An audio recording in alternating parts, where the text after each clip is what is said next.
আজকে আমরা যে বিক্ষোভ মিছিলটি করলাম, এখানে সবাই যারা ছাত্র ভাইরা উপস্থিত ছিলেন, আমি সবাইকে ধন্যবাদ জানাই আমাদের এই বিক্ষোভ মিছিলটাকে সফল করার জন্য। এখানে প্রশ্ন হচ্ছে কোটা আর পদোন্নতি। আমরা যে পদে চাকরি করি, আমরা যে পদে প্রবেশ করি, ডিপ্লোমা ইন ইঞ্জিনিয়ারিং কমপ্লিট করে উপসহকারী প্রকৌশলী পদে, এটি একটি সনদ যোগ্যতার মাধ্যমে আমাদেরকে সরকার নির্ধারিত করে দিয়েছে। যদি তারা 10ম গ্রেডে আসতে চায় আমাদের কোনো আপত্তি নাই, তারা ডিপ্লোমাতে ভর্তি হোক, ডিপ্লোমা ডিগ্রি অর্জন করুক, 10ম গ্রেডে অ্যাপ্লাই করুক। কিন্তু এই সনদ যোগ্যতাকে যে একদল কুচক্রী মহল কোটা হিসেবে চালিয়ে দেশের স্থিতিশীল পরিবেশ অস্থিতিশীল করার চেষ্টা করছে, আমরা তাদের বলে দিতে চাই, আমরা কোটা কি এবং মেধা কি, কোটা এবং যোগ্যতা সংবিধানে স্পষ্টভাবে বলা আছে। সেক্ষেত্রে একটা কথা সবাইকে মনে রাখতে হবে, যদি আপনাদের মন মানসিকতা ভালো না হয় তাহলে এই দেশের উন্নয়ন কখনোই সম্ভব হবে না।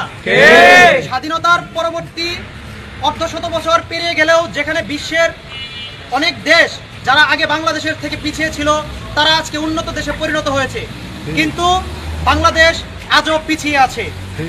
যেখানে সিঙ্গাপুর তাদের সেনাবাহিনীর জন্য, ডিফেন্সের জন্য অত্যাধুনিক ফাইটার জেট, মিসাইল তৈরি করছে, অথচ আপনারা তার ধারের কাছেও নাই। তো আমি অনুরোধ জানাবো, আপনারা একটা সুষ্ঠু সমাধানে আসেন। আপনাদের দাবি হওয়া